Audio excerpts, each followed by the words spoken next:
weeks ago, I, 42, female, discovered that my husband, 46, of 6 years, had been cheating on me. And the worst part was that my stepdaughter had been covering for him, even though I have treated her like my own daughter all this while. My husband and stepdaughter, I'll refer to them as Jeff and Vanessa, have been a part of my life for the past 12 years, and I've watched Vanessa grow up and have pretty much raised her since she was 6 years old, since she lost her mother a few months after she was born. She just turned 18 a couple of weeks ago, and Jeff and I bought her a car for her birthday, but in reality, it was actually me who paid for the car. We told her that it was a gift from both her parents, since Jeff has been unemployed for the past 8 months, and I'm the only one that's been working like a fool to take care of this family. His previous job paid well enough, and we were doing decently on our income, but there were mass layoffs because the company started going through a rough patch and eventually ended up shutting down.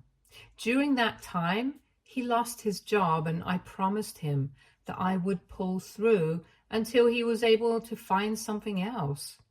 A couple of weeks after he lost his job, he told me that he wanted to start his own business, and so he would be working on a business model and was not going back to work until he had planned out everything. I was fine with that because I knew that it had been part of his plan for a really long time.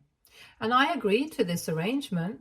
I figured that it would take a couple of months, and once he started his own business and it started doing well, it would be really good for the family. So it was worth it to make some sacrifices right now for the sake of our future. So for the past couple of months, he has been saving money, and I have been handling all the expenditures on my own without any complaints. In spite of all of that, he had been cheating on me for the past 3 months, and like I said, Vanessa knew about it and was even helping him cover up. I found out about it purely by accident because he had left for a so-called business trip recently and had told me that it was necessary for him to go because he had a meeting with a big shot investor, and if he cracked this deal, he would be able to get his business up and going in just a couple of weeks. I didn't see any reason to doubt him, so I was the one who booked his flight tickets and the hotel room, since I never would have suspected him of anything shady. He had told me that it was going to be a 3-day trip, but the day before he was supposed to come back, I came across a couple of text messages on Vanessa's phone that she had left on her bed, and that was how I was able to figure out the truth. I don't remember exactly why, but for some reason, I had gone into her room while she was making herself something in the kitchen. I saw her phone lying on the bed, and I couldn't help but look at the screen when she received a message from her dad, and I ended up reading it through the notifications. It was something along the lines of, "Thanks for covering for me, coming back tomorrow." That got me a little curious because I wanted to know what exactly she was covering for. And I decided to unlock her phone and go through the messages because my birthday was coming up, and I honestly thought that they were talking about some surprise or something that they had arranged for me, and I really wanted to know what was going on. It was a bit childish, but I thought that I would just read the last few messages and let it go. It was not a problem unlocking her phone because I had seen her do it several times and I knew her password. Once I was in, I read the last couple of messages, and I'm so happy that I did, because that's when I made the decision that I was going to leave. He had told his daughter that he had landed safely and stuff, reached the hotel, and met some lady named Gwen. He had even told Vanessa that he was really thankful that she had convinced me that there really was some investor that he was meeting with, so I would pay for the trip, and told her that he owed her one. So that helped me figure out that she had known about this entire thing. She knew who Gwen was, And she knew that her father was going to go out to cheat on me, but she decided to help him out. After all, I guess blood is actually thicker than water. When I read those messages, I immediately started feeling quite nauseated, but I kept the phone down exactly how I had found it so that Vanessa wouldn't be able to know that I had read those messages. Then I decided to keep aside my feelings for later and take action at the moment. I drove to the bank immediately after I read those messages and applied to shut down the joint account that I had started with Jeff a few months before he lost his job.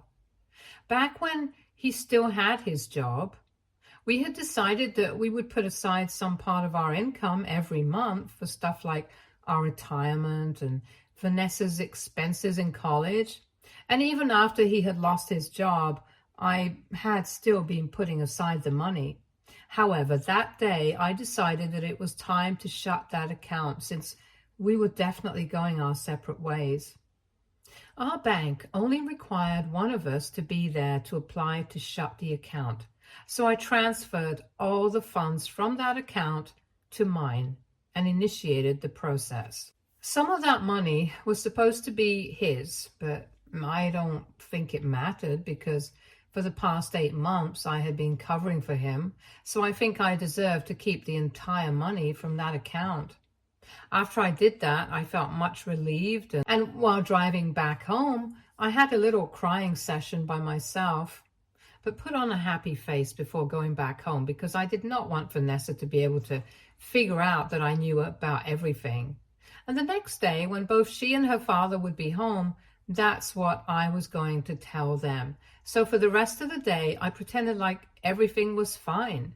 However, when Jeff came back home in the morning the next day, I decided to ask them to gather in the living room, and then I showed them the paperwork for shutting the bank account and the title to the brand new car that we had just bought for Vanessa.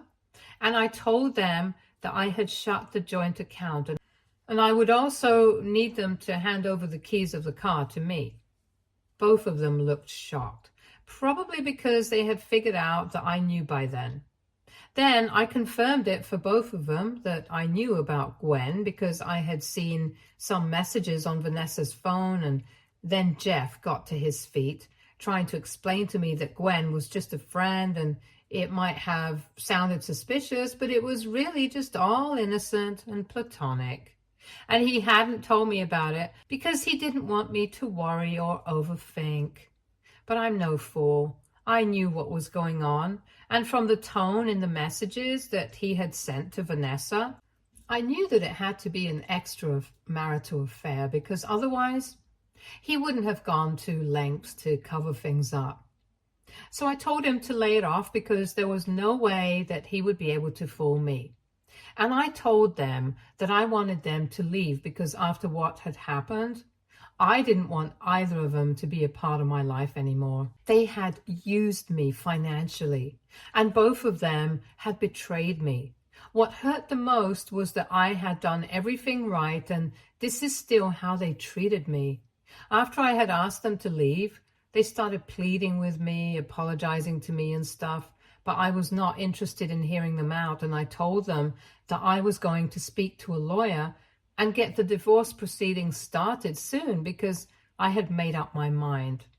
And if they didn't leave, then I would gladly go away so that they could handle the rent and everything. Both of them had started crying by that point, and it was really hard for me to control my emotions. But I knew that I had to, so I watched them pack and leave, but didn't say anything.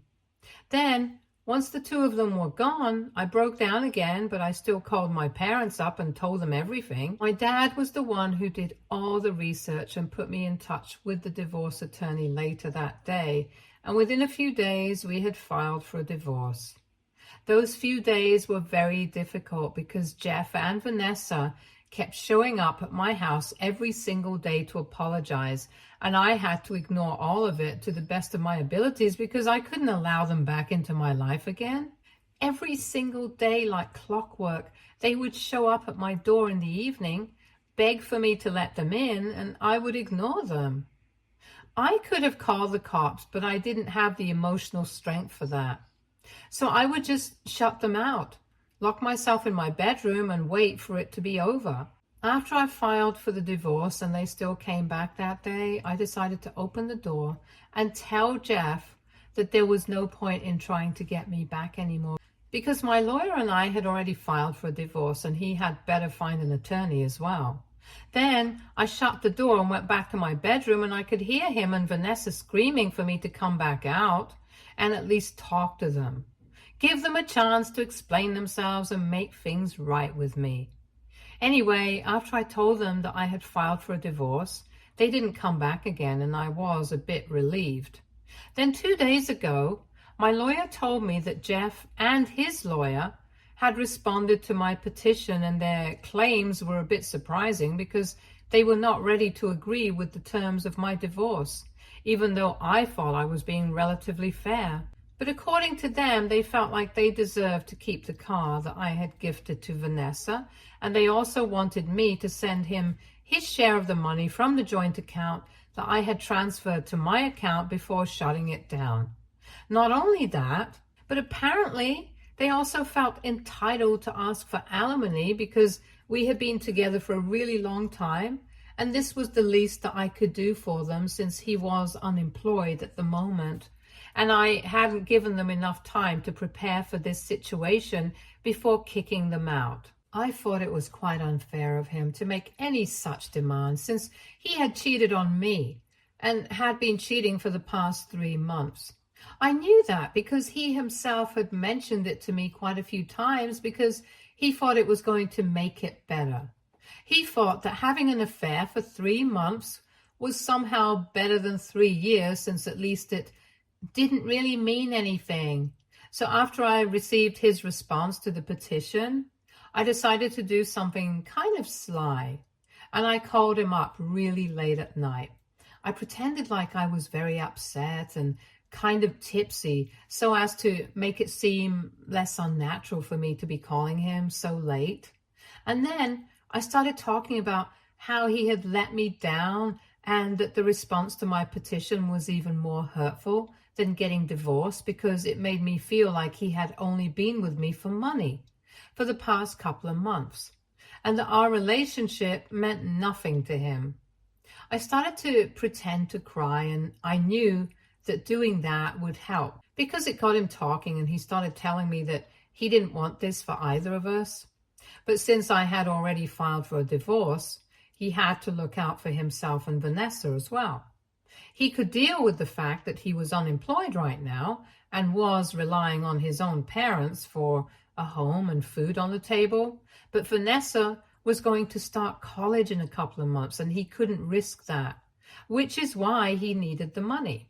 He actually started crying and told me that he was really sorry about everything, that he didn't even mean to cheat on me, but Gwen was the one who had initiated everything, and he just couldn't help himself because everything had been going wrong recently, and that was just a way for him to cope with the situation.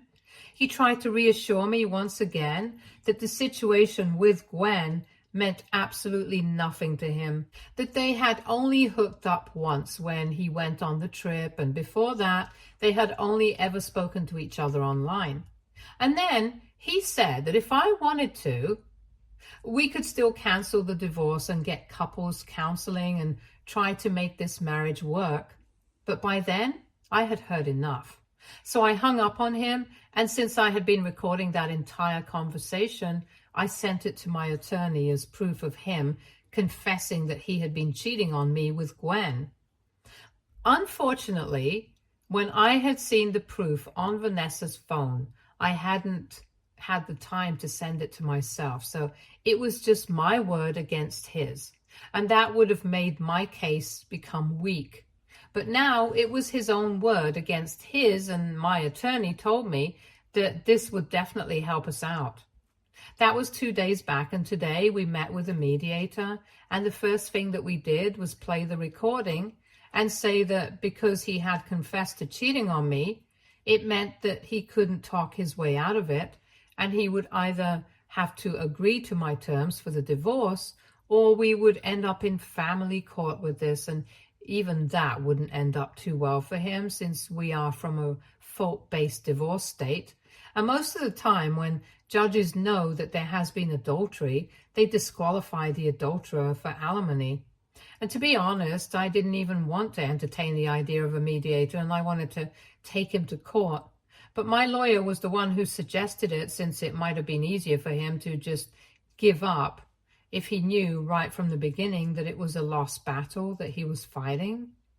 And the look on his face was also worth seeing when I played that recording, since I don't think he had seen it coming. We had to terminate that session without any conclusion because he was too shocked.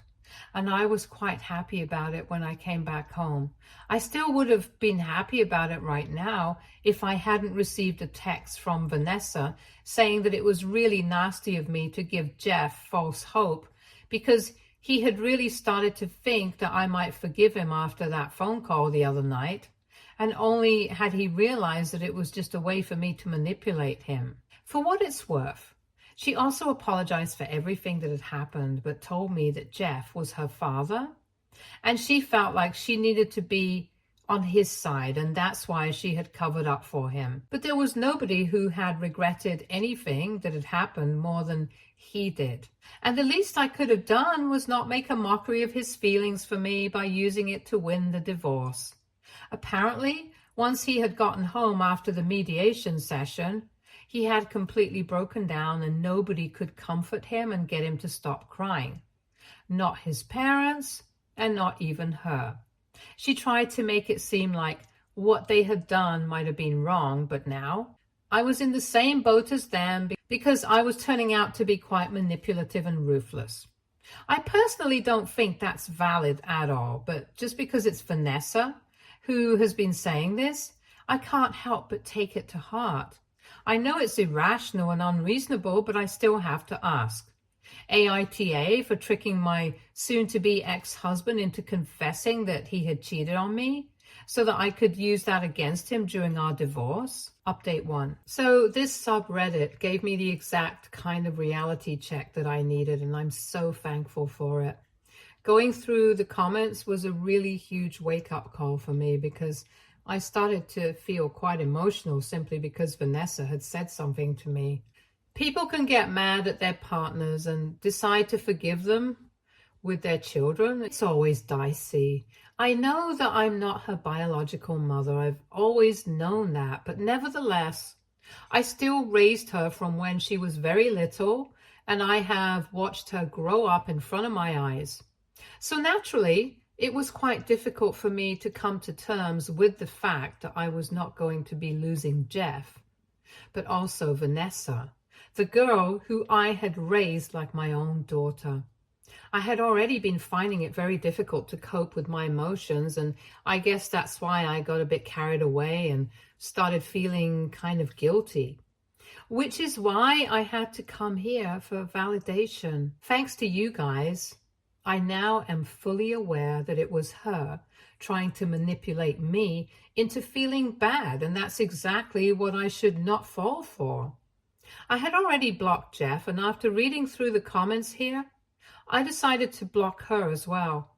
And if I'm being honest, one of the most difficult things I've had to do, even more than cutting Jeff out of my life, but it had to be done. What she did was unforgivable, and no amount of apologies are ever going to fix it. It really sucks. Probably more for me than it does for her, because I had always wanted to be a mom. And when I found Vanessa and started building a relationship with her, I thought this was what I needed to complete my life.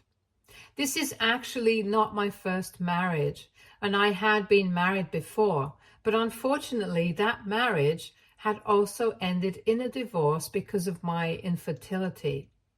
When I was 22, I got married to my college boyfriend, and I was head over heels in love with him. So we decided to start trying for a baby 2 years into our marriage.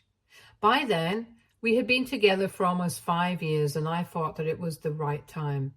But we kept trying for almost a year and nothing happened, and that's when we decided to get tested. And unfortunately, I was infertile.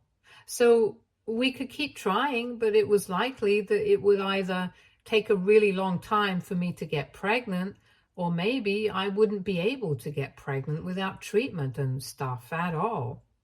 At the time, we had both just started working, so it was not realistic for us to start treatment since it was quite expensive.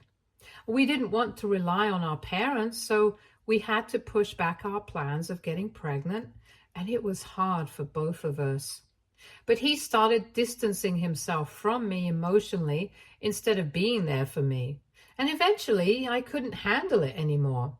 We started fighting a lot and quite frequently, and things would get very ugly. So after almost 1 year of trying to make it work, we decided to go our separate ways. I was single for a couple of years until I met Jeff, and with him, I decided that I could maybe try falling in love again. That was obviously a huge mistake, which comes as a shock to me even now, because with him, I decided that I wouldn't rush through anything. And we even waited for 6 whole years together before we even thought about marriage, because neither of us was ready for that kind of commitment. Since I had just been through a terrible divorce a couple of years before that, and he had lost the love of his life 6 years before he met me. Both of us took it slow, and even then it hadn't even mattered because he still ended up cheating on me. I don't know why I'm sharing this. It's not really relevant to what's going on right now, but I just feel like I wanted to talk about it to somebody because everybody in my life already knows all of this. And I didn't want to bother them by talking about the same things over and over again. Anyway, my point was that I had always wanted to be a mother, but unfortunately, it had not been possible for me back then. And by the time I met Jeff and got married to him, I was already in my late 30s, and I didn't want to take that risk for the sake of my well-being. Besides, I already had to take care of them, so I had started thinking of her as my own daughter, and not even for a second did I think of her as my stepdaughter. I would always introduce her to other people as my daughter, but after everything that has happened, I don't feel the same way anymore. More than grieving over losing somebody that I loved from the bottom of my heart, I'm upset about losing my daughter. They're both still alive, but I feel like the versions of them that I had in my heart are long gone now. So I'm grieving them because things will never be the same again. The truth of the matter is that Vanessa is not my daughter, because if she had been, she wouldn't have ever put me through something like this and would have been honest with me. And that's the saddest part of it all, that not only did I lose a husband, but I also lost my daughter. Update 2. Hello, everyone. Firstly, I would just like to thank every single person who responded to my last update and reached out to me to comfort me and left supportive and wholesome comments. It truly, genuinely means a lot to me at a time like this when I'm going through something so upsetting. And to all my fellow women who have struggled with fertility and cheating partners, thanks for letting me know that things will get better, because I really needed that hope right now. Now, getting into what has actually happened since my last update, which was around a week ago, Jeff has decided that he's going to agree to the terms of my divorce because he probably doesn't want to waste whatever little money he has on paying for an attorney, especially when he knows that he's fighting a losing battle. I know for a fact that he has been counting on his parents to help him out, but I guess they refuse to do anything apart from letting them live with them for free and eat with them. Whatever his reasons are, it doesn't matter, because he has decided to agree to my terms of the divorce, and now we only have to wait for a couple of months before the divorce is finalized. Neither of them has tried to reach out to me after that one mediation session, and I'm very happy that they haven't, because I wouldn't know what to say to them anyway. It has been especially lonely for me. But a lot of people encourage me to reach out to my friends and family and keep myself surrounded by loved ones so that I know that there are people who genuinely care for me and I don't fall into depression. And that's what I've been trying to do. I spend a lot of my time at work, and when I'm not there, I'm trying to keep myself occupied and busy so that I don't end up thinking about whatever I have lost so far. My friends and family have also been incredibly supportive of me, and they keep dropping in to make sure that I'm doing fine. All the mutual friends that Jeff and I used to have cut him off because of what he has done, and have told me that they are completely on my side and will always be there for me if I need somebody. I'm very grateful for that, because I don't think I would have been able to remain friends with anyone who would have been on speaking terms with him after everything that has happened. I have also started looking for an apartment because I don't need to live in this house anymore. It's too big for just me, and I don't need that constant reminder that I'm on my own right now. So a lot of things are changing, and it's been very weird for me to try and cope with all of it. But I know that is a good thing, especially when you're trying to come out of a very depressing period of your life. Maybe it will be a great thing for me as well, and I'll come out of this stronger. Until then, though, all I can do is try to keep fighting and hope for things to get better. Anyway, thank you so much for everyone who has been supporting me. It really means the world to me, and I'm very grateful for everyone here. Update 3. Hello guys, I have been inactive here for quite some time, but that's just because I've been trying to get my life together, and I guess I've been doing a pretty good job of it because I am far happier than I used to be back when I was posting here regularly. I guess a live update is long overdue at this point, so I'll just get into that. It's been close to 2 years since my divorce was finalized, and it took me a really long time to start moving on from everything. But people were right. It does get better, especially when you keep fighting. After the divorce, I decided to move away from my city for a change of pace because everything was just too depressing and I needed something new. I already had all the money that I needed to start afresh because I had been saving for retirement and putting aside a part of my income every month. I had already quit my job and moved away, so I decided that instead of working again, I was going to start traveling because that's what I really like doing. When I was married, I would have to wait for all our schedules to align so that we could take a trip, but now I could just do whatever I wanted. I didn't really have any aim, but I started creating content on Instagram because I had seen a lot of people doing it and I didn't have any intention of blowing up. But one of my videos did blow up. That was around 16 months ago, and since then it's only been getting better for me. I started getting opportunities to monetize my content after that, which is something I didn't even know was possible until recently. But that's how I started earning again, and now I get to do what I love for a living. I didn't know that I would be able to restart my life and have so much fun at my age, but it's happening, and I'm truly happy. I do visit home occasionally, and I have kept in touch with my family and friends, but I'm also living my life to the fullest. I have absolutely no idea what Jeff and Vanessa have been up to ever since we got divorced, and I think it's better that way. I don't think I want to know what they're up to either. I'm really content with the life that I have right now, and I couldn't be more grateful for the divorce because I think that really changed me as a person. I wouldn't say that it was a life experience that was necessary, but I guess I decided to make the most of my situation since I really had no other way to deal with it.